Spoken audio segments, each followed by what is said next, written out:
नमस्कार। रेडियो कार्यक्रम श्रम रोजगारमा यहाँलाई स्वागत छ। यो कार्यक्रम रेडियो नेपालबाट हरेक बिहीबार बिहान 7 बजेको समाचारपछि प्रसारण हुने गर्छ। आजको कार्यक्रममा हामी सामाजिक सुरक्षा कोषले आगामी भदौ 1 गतेदेखि सञ्चालन गर्न लागेको सहुलियत लगानी कर्जा लगायतका विषयमा श्रम रोजगार तथा सामाजिक सुरक्षा मन्त्रालयका सचिव एक नारायण अरियालसँगको कुराकानी र रोजगार विशेष केही खबर प्रस्तुत गर्नेछौँ। पहिले केही रोजगार विशेष खबर। जापानिज भाषा र सी परीक्षा उत्तीर्ण गरेका नेपाली नागरिकहरू अब छिटै जापान जान पाउने भएका छन्। श्रम रोजगार तथा सामाजिक सुरक्षा मन्त्रालयले बुधबार एसएसडब्ल्यू प्रणाली मार्फत जापानिज भाषा र सी परीक्षा उत्तीर्ण गरेका 850 जनालाई जापान पठाउने प्रक्रिया अन्तिम चरणमा पुगेको जनाएको छ। यसअघि सन् 2019 मार्चमा एसएसडब्ल्यू प्रणाली अन्तर्गत नेपाली नागरिकलाई जापानमा रोजगारीको अवसरहरू प्रदान गर्ने गरी नेपाल सरकार र जापान सरकार बीच श्रम समझदारी पत्रमा हस्ताक्षर भएको थियो। सो प्रणाली अन्तर्गत जापानका 14वटा विभिन्न पेशागत क्षेत्रमा रोजगारीका लागि नेपालीलाई लैजाने विषयमा सहमति भएको थियो। वैदेशिक रोजगार विभागबाट इजाजत लिई सञ्चालनमा रहेको मेरीगोल्ड ओभरसिज प्रणालीका सञ्चालक र कर्मचारी विरुद्ध ठगी आरोपमा वैदेशिक रोजगार न्यायाधिकरण बबरमहलमा मुद्दा दायर गरिएको छ। संस्थाका सञ्चालक र कर्मचारीले रोजगारीका लागि युक्रेन लगायतका देशमा पठाइदिन्छु भन्दै 38 जनाबाट 1,86,15,200 रकम लिई रोजगारीमा नपठाई ठगी गरेको भन्दै विभागमा उजुरी आएकाले उजुरीका आधारमा न्यायाधिकरणमा मुद्दा दायर गरिएको हो। विभागले यो आर्थिक वर्षमा 4वटा संस्था विरुद्ध ठगी मुद्दा दायर गरेको विभागका निर्देशक एवं सूचना अधिकारी कृष्ण प्रसाद भुसालले जानकारी दिनुभएको छ। सामाजिक सुरक्षा कोषले आगामी भदौ 1 गतेदेखि सहुलियत लगानी कर्जा कार्यक्रम सुरु गर्ने भएको छ। कोषले लगानी कार्यविधि स्वीकृत गरेसँगै सहुलियत लगानी कर्जा सुरु हुन लागेको हो। सहुलियत कर्जा कार्यक्रममा श्रमिकका परिवार र वैदेशिक रोजगारीमा जाने श्रमिकलाई समेत क्रमशः समेट्दै जाने मन्त्रालयले तयारी गरेको छ। यी लगायतका विषयमा हामीले श्रम रोजगार तथा सामाजिक सुरक्षा मन्त्रालयका सचिव एक नारायण अरियालसँग कुराकानी गरेका छौँ। सुनौ सहकर्मी अच्युत अरियालले उहाँसँग गर्नुभएको कुराकानी। वैदेशिक रोजगारमा विगत 4-5 महिना यता चाहिँ धेरै सुधार भएको छ। मन्त्रालयबाट हुने कामहरू, वैदेशिक रोजगार विभागबाट हुने कामहरू, वैदेशिक रोजगार कार्यालय ताचल लगायतका अरू कार्यालयबाट हुने कामहरू र इभन वैदेशिक रोजगार बोर्डबाट हुने कामहरू हामी सबै अनलाइन सिस्टम कम्प्युटर प्रविधिमा आधारित भएर हामीले गरेका छौँ। ताचलबाट कुनै पनि श्रमिकले श्रम स्वीकृति लिँदाखेरि चाहिँ टोटली हामीले अनलाइन सिस्टम बनाएका छौँ भने वैदेशिक रोजगार बोर्डबाट यो इन्सुरेन्सको अथवा उहाँहरूले पाउने जुन क्षतिपूर्तिको रकम हो त्यो रकम चाहिँ सिधै पीडितको खातामा जाने हामीले व्यवस्था मिलाएका छौँ। त्यस्तै सामाजिक सुरक्षाको बापत श्रमिकहरूले पाउने उपचार खर्च र लगायतका अरू सुविधाहरू पनि अनलाइन सिस्टमबाटै पेमेन्ट गर्ने हामीले त्यो सुरुवात गरेका छौँ। वैदेशिक रोजगारको क्षेत्रमा हुने कुनै पनि गतिविधिहरूलाई नियन्त्रण गर्नको लागि विशेष गरी ठगी, अलपत्र पार्ने त्यस्तो खालको गतिविधिहरूलाई कन्ट्रोल गर्नको लागि नेपाल प्रहरीको युनिट पनि हामीले वैदेशिक रोजगार विभाग अन्तर्गत रहने गरी वैदेशिक रोजगार विभागको महानिर्देशकको कमान्डमा रहने गरी त्यो पनि व्यवस्था गरेका छौँ र 24 घण्टा चाहिँ पीडितहरूको सूचना सुन्ने र तत्काल उपचार गर्ने सन्दर्भमा चाहिँ हामीले कल सेन्टरको व्यवस्था पनि गरेका छौँ। फेसबुक मार्फत, ट्विटर मार्फत उजुरी गर्न सक्ने, इमेल मार्फत उजुरी गर्न सक्ने व्यवस्था पनि हामीले मिलाएका छौँ र एक दिनमा चाहिँ 300 भन्दा बढी उजुरीहरू स्वदेशबाट विदेशबाट आउने गरेका छन् र त्यसको चाहिँ 80% यस्ता विवादहरू चाहिँ सुल्झिएको पनि छ र अहिले चाहिँ वैदेशिक रोजगारमा जाँदा नै म्यानपावर कम्पनीबाट व्यक्तिबाट पीडितहरू छन्। ती पीडितहरूको चाहिँ मलाई जानकारी भएसम्म करिब 30 करोड रुपियाँ चाहिँ क्षतिपूर्ति बापत हामीले दिलाएका पनि छौँ। कतिपय विवादहरू मिलापत्रको माध्यमबाट मिलेर गएका पनि छन् र केही मान्छेहरूले चाहिँ ठगेका मान्छेहरू, बदमासी गर्ने मान्छेहरू, बढी पैसा लिने वैदेशिक रोजगारमा प्रलोभनमा पारेर त्यस्तो खालको गतिविधि गर्ने केही मान्छेहरूलाई चाहिँ हामी नेपाल प्रहरीसँग चाहिँ समन्वयमा थप इन्भेस्टिगेसन गरेर विदेशमा बस्ने जति छन् मान्छेहरू र यहाँ क्रिमिनल एक्टिभिटीमा संलग्न छन् त्यस्ता मान्छेहरूलाई रेड कर्नर नोटिस जारी गरेर यहाँ नेपालमा ल्याएको पनि छ। त्यो जेलमा त्यति मान्छेहरू पनि छन्। कतिपय त्यस्तो प्रकृतिका मान्छेलाई हामीले क्षतिपूर्ति पनि दिलाएको छौँ। त्यसो हुनाले हामीले सुधार चाहिँ गर्न खोजिरहेका छौँ। यसमा नेपाल प्रहरी सम्बन्धित सदरमुकाम जिल्ला अधिकारीको कार्यालय र सबै पक्षबाट चाहिँ धेरै सहयोगहरू प्राप्त भएको छ। पछिल्लो समय श्रमिकहरू अनौपचारिक हुने, संस्था औपचारिक हुने अनि कतिपय अवस्थामा चाहिँ संस्था पनि अनौपचारिक हुने, श्रमिक पनि अनौपचारिक हुने, यो सवालमा अनौपचारिक श्रमिकहरूलाई चाहिँ औपचारिकरण गर्ने सवालमा अहिले के भइरहेको छ? सामाजिक सुरक्षा कोषमा यो विगत 1.5 महिना यता चाहिँ धेरै सुधारका कामहरू गरिरहेका छौँ। सुधार इन द सेन्स वेलफेयर एक्टिभिटीमा चाहिँ योगदानकर्तालाई हामीले पहिला टार्गेट गरेका छौँ। अहिले चाहिँ कुनै पनि श्रमिकले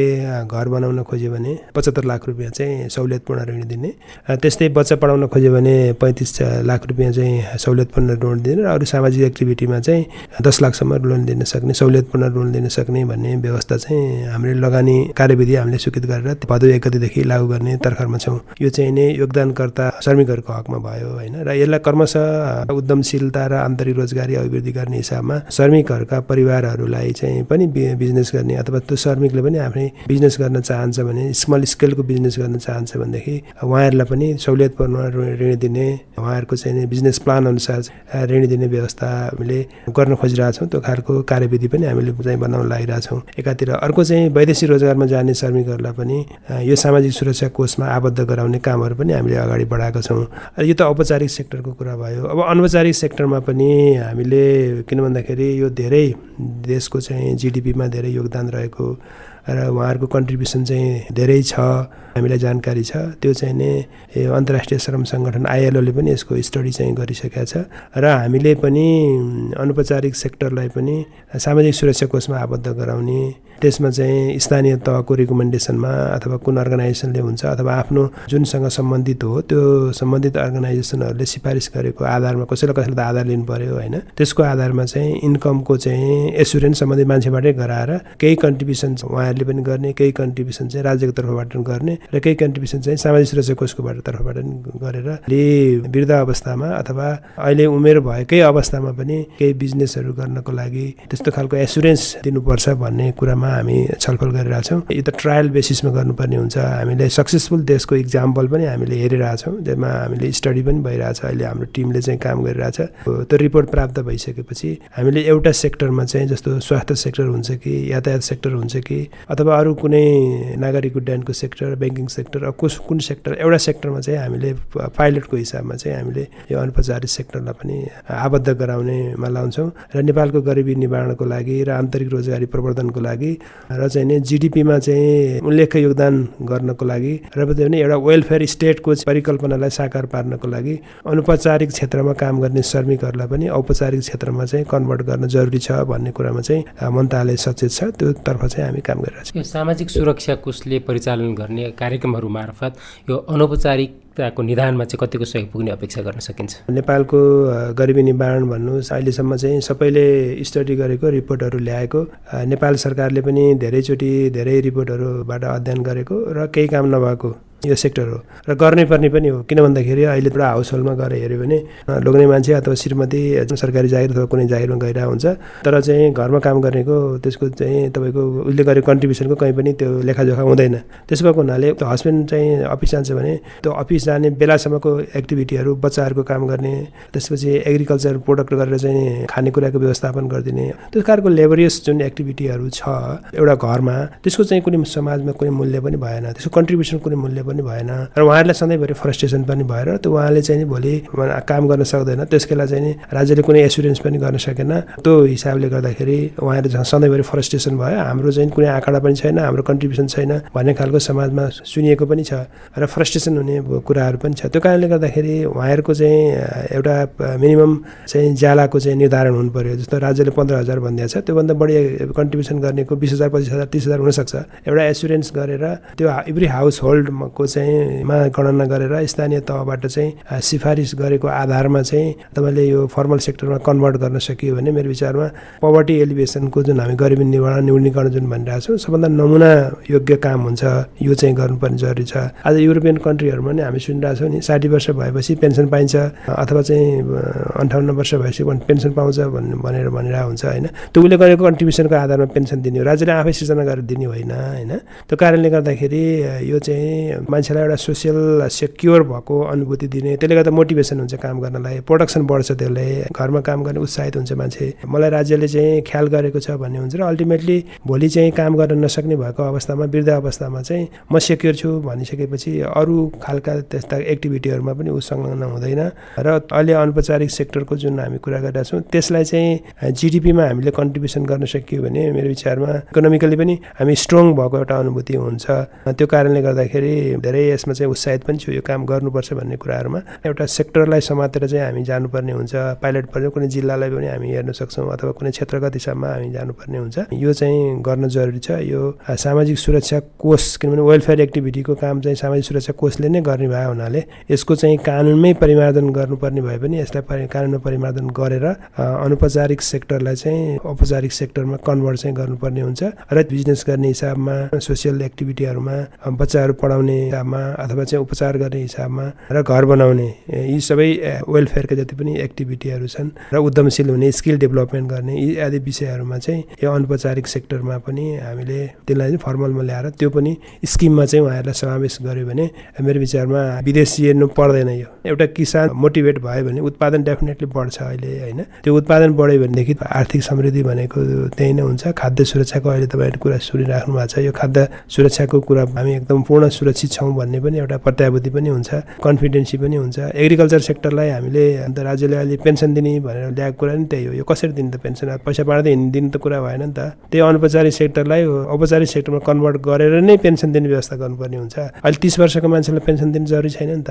उसले चाहिँ आफ्नो यङ स्टेजमा गरेको कन्ट्रिब्युसनको आधारमा, श्रमको मूल्यको आधारमा चाहिँ हामीले पारिश्रमिक निर्धारण गरेर त्यो हिसाबमा चाहिँ राज्यले पनि कन्ट्रिब्युसन गरेर भोलि चाहिँ आफ्टर 60 अथवा 50 अथवा ऊ अशक्त भएको अवस्थामा चाहिँ सरकारले चाहिँ सम्बोधन गरिदिनु पर्ने हुन्छ। उनको बालबच्चाको स्वास्थ्यको, शिक्षाको चाहिँ एसुरेन्स गरिदियो भनेदेखि मेरो विचारमा पोभर्टी एलिभेसन चाहिँ डेफिनेटली हुन्छ र एउटा समृद्धि हासिल हुन्छ भन्ने कुरामा चाहिँ मन्त्रालयले आफ्नो गतिविधिहरू अगाडि बढाएको छ। सचिवज्यू, जस्तो कि यो बाल श्रम निवारणका लागि पनि कार्ययोजना तयार भएको छ, मुख्य रूपले के कुराहरू समावेश गरिएको छ? धेरै जस्तो उद्योग प्रतिष्ठानहरूमा, विशेष गरी इटा भट्टाहरूमा चाहिँ यो सानसानो होटलहरूमा चाहिँ त्यो बाल श्रमहरू प्रयोग भएको भन्ने हामीलाई सूचना आएको छ। त्यही बमोजिम चाहिँ श्रम मन्त्रालय, महिला मन्त्रालयले मिलेर चाहिँ यो यस विषयमा छलफल भयो र हाम्रो मन्त्रालयले चाहिँ यो बाल श्रम निवारणको लागि 10 वर्षीय कार्ययोजना चाहिँ आइएलओको सहयोगमा हामीले ल्यायौँ, त्यो एनाउन्स गऱ्यौँ। त्यसमा युनिसेफको पनि सहयोग रह्यो। दरबानमा यो बाल श्रम सम्बन्धी इन्टरनेसनल कन्फरेन्स भएको थियो साउथ अफ्रिकाको। त्यसमा चाहिँ नेपाल चाहिँ एसियामा चाहिँ पहिलो रहेछ कार्ययोजना बनाएर 10 वर्षीय कार्ययोजना बनाएर त्यो कार्यान्वयन योजनासहित हामीले त्यहाँ प्रस्तुत पनि गरेका थियौँ नेपालको तर्फबाट। इट्स अ बेस्ट इक्जाम्पल भनेर त्यहाँ भनेको पनि थियो, होइन? आइएलओको महानिर्देशकलाई भेट्दाखेरि पनि, युनिसेफको चाहिँ कार्यक्रम निर्देशकलाई भेट्दाखेरि यो बेस्ट इक्जाम्पल छ, हामीले पनि सिक्नु पर्यो भन्ने खालको कुराहरू गरिरहेको थियो। त्यो विशेष गरी के छ भन्दाखेरि एउटा बालक भएको हिसाबमा चाहिँ उसले गर्नुपर्ने कामहरू, एजुकेसनमा उसको राइटहरू सिर्जना गर्ने कुराहरू, होइन?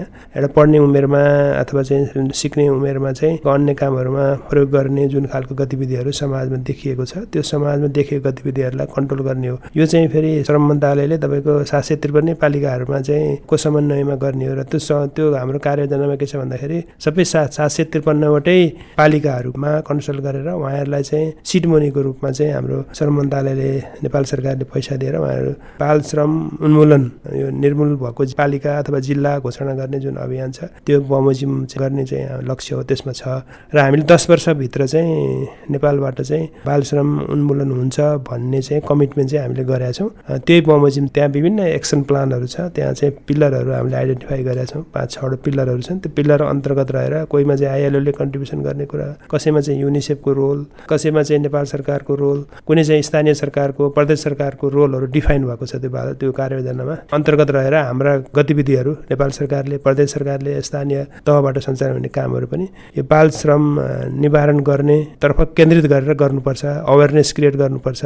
उसले चाहिँ पढ्ने बेलामा चाहिँ अन्य ठाउँमा चाहिँ प्रयोग हुनु हुँदैन भन्ने हिसाबमा चाहिँ कार्ययोजनाको मेन उद्देश्य छ। त्यही बमोजिम बच्चाहरूको चाहिँ अधिकारको पूर्ण रक्षाको निम्ति बाल श्रमको जुन कार्ययोजना छ 10 वर्षीय कार्ययोजना नेपाल सरकारका मन्त्रालयहरूले पनि त्यही बमोजिम नै काम गर्ने, महिला मन्त्रालयले पनि त्यही, बालबालिका मन्त्रालयले पनि त्यही अनुसार काम गर्ने भन्ने त्यसमा चाहिँ लेखेको छ। त्यो उद्योग वाणिज्य सङ्घ र प्राइभेट सेक्टरहरूले पनि इभन उद्योग मन्त्रालय हामीले सञ्चालन हुने विभिन्न गतिविधिहरूमा पनि त्यहीतर्फ केन्द्रित भएर गर्ने भन्ने त्यो कार्ययोजनामा उल्लेख छ। यो 1000 शैय्याको श्रमिक अस्पताल निर्माण गर्ने सम्बन्धमा पनि प्रतिवेदन तयार भएको छ। यो अब कहिलेसम्म अस्पताल बनिसक्छ र यसको चाहिँ प्रक्रियाहरू के हुन्? श्रमिक अस्पताल चाहिँ नेपालमा बेस्ट इक्जाम्पल हो। दरबानमा हामी भ्रमण गर्दाखेरि त्यहाँ आइएलओको महानिर्देशकले पनि श्रमिक अस्पतालको स्थापना गर्ने सन्दर्भमा प्राविधिक सहयोग चाहिँ हामी चाहिँ गर्छौँ भनेर, किनभने लेबरको इस्युमा काम गर्ने हो र अहिलेसम्म श्रमिकहरूलाई नै केन्द्रित गरेर अस्पताल बनाएको त्यो कन्सेप्ट ल्याएको चाहिँ नेपालमा मात्रै रहेछ होइन। यसमा चाहिँ नेपाल सरकारले पनि अहिले फिजिबिलिटी स्टडीको लागि भनेर सानो सिड मनीको हामीले व्यवस्था गरेका छ। यो चाहिँ एकदमै आवश्यक छ। नेपालमा चाहिँ हेल्थ सेक्टरमा चाहिँ जुन खालको कुराहरू देखिएको छ र विशेष गरी श्रमिकहरू अकुपेसनल हेल्थ एन्ड सेफ्टी भन्छ होइन, धेरै पीडितहरू, किनभने त्यहाँ एउटा न्यूनतम मापदण्ड चाहिँ प्रयोग गरेर मजदुरहरूलाई हामीले काम गराउन नसक्दाखेरि, उद्योग प्रतिष्ठानले त्योतर्फ ध्यान नदिँदाखेरि अथवा मजदुरहरूमा चाहिँ त्यो खालको सचेतना नहुँदाखेरि चाहिँ धेरै एक्सिडेन्टहरू भएका घटनाहरू, त्यसरी टाइममा उपचार नभएको घटनाहरू, अवेरनेस नभएको कुराहरू, हस्पिटल जाँदाखेरि एउटा मजदुर आयो भने त्यसलाई अलिकति अर्कै व्यवहार गर्ने, त्यो खालको चाहिँ कुराहरू सुनिराखेको हुनाले पहिलो पटकमा चाहिँ एउटा औद्योगिक करिडर स्पेसली श्रमिकहरूलाई नै केन्द्रित गरेर, यो स्वदेशी काममा काम गर्ने मात्र होइन कि विदेशमा काम गरेका श्रमिकका परिवारहरूलाई पनि उपचार गर्ने हिसाबमा चाहिँ यसलाई हामीले कन्सेप्ट अगाडि ल्याएको हो। अब हामीले जग्गा खोजिसकेका छौँ। यो चाहिँ जहाँ औद्योगिक करिडर, जहाँ मजदुरहरू, उद्योगहरू धेरै छन्, प्रतिष्ठानहरू धेरै छन् र भोलि त्यो स्थापना हुने स्पेस छ, त्यो ठाउँमा चाहिँ हामीले जग्गा चाहिँ आइडेन्टिफाई गर्ने हिसाबले चाहिँ त्यो रिपोर्ट चाहिँ प्राप्त भएको छ। विराटनगर, यो सिमरा, यो वीरगञ्ज सिमराको एरिया, त्यसपछि नेपालगञ्ज, अब यो भुटोल लगायतका क्षेत्रहरू स्टडी गरेर चाहिँ यो जग्गा चाहिँ स्थानीय तहले भनौँ न त्यहाँको नेपाल सरकारकै अधीनमा रहेको जग्गा चाहिँ हामीले खोजिसकेका छौँ। 3-4 ठाउँमा मध्ये कुन ठाउँमा उपयुक्त हुन्छ भन्ने कुरा चाहिँ अब सरकारले निर्णय गर्ने विषय भयो। र हाम्रो रिकमेन्डेसन के छ भने जहाँ श्रमिकहरू बढी छन्, जहाँ चाहिँ उपचारको अलिक सहजता हुन्छ यातायातको हिसाबले, त्यो हिसाबमा चाहिँ हामीले अस्पताल स्थापना गर्ने एउटा चाहिँ कानुन बमोजिम र त्यसमा चाहिँ श्रम ऐनमा संशोधन गर्ने हिसाबमा पनि हामीले कानुन मन्त्रालयमा पठाइसकेका छौँ। त्यो श्रम ऐनको यो श्रमिक अस्पताल रहनेछ र यसलाई सञ्चालन गर्ने कार्यविधि चाहिँ मन्त्रालयले बनाउन सक्नेछ भन्ने एउटा दफा थपिदिनु पर्यो भनेर हामीले त्यो रिकमेन्ड पनि गरिसकेका छौँ यहाँबाट। अब त्यो भएर आइसकेपछि 2-3 वर्ष लाग्छ। यो हामीले जग्गाको त बनायौँ, कन्सेप्ट त ल्यायौँ, तर यसको डिपिआर तयार गर्नु पर्यो। यसको सञ्चालन मोडालिटीहरू बनाइसकेपछि आइएलओको हामी कहाँनिर सहयोग लिने, स्थानीय तहको हामी कहाँनिर सहयोग लिने, प्रदेश सरकारको कहाँनिर सहयोग, यो सबै स्थानीय तह, प्रदेश सरकार र केन्द्र सरकारको समन्वयमा प्राइभेट सेक्टरको पनि यसमा चाहिँ इन्भल्भमेन्ट हुन्छ। सेयर होल्डर उनीहरू बस्न सक्छन् र सञ्चालक पनि उनीहरू बस्न सक्छन्। श्रमिक ट्रेड युनियनको साथीहरू सबै बसेर चाहिँ एउटा चाहिँ सञ्चालक समिति जस्तो बनाएर त्यसरी यसलाई अपरेसनमा ल्याउनु पर्ने हुन्छ। जसरी निजामती कर्मचारी, नेपाली सेना, नेपाल प्रहरीको अस्पतालहरू, शिक्षकको पनि अस्पतालहरू बनिरहेछ, त्यस्तै श्रमिकको पनि अस्पताल त्यही मोडालिटीमा चाहिँ बनाउने हाम्रो सोच हो। धेरै श्रमिकहरूको, धेरै सरकारवालाको इन्ट्रेस्ट भएको विषय भयो हुनाले यसलाई अगाडि बढाउनुपर्छ। उहाँ हुनुहुन्थ्यो श्रम, रोजगार तथा सामाजिक सुरक्षा मन्त्रालयका सचिव एकनारायण अर्याल।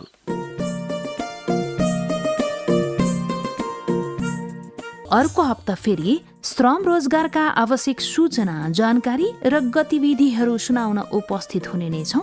सहकर्मी सम्झना गौतम, हेमन्त उप्रेती, अच्युत अर्यालसँगै मनुका कुँवरलाई बिदा दिनुहोस्। नमस्ते।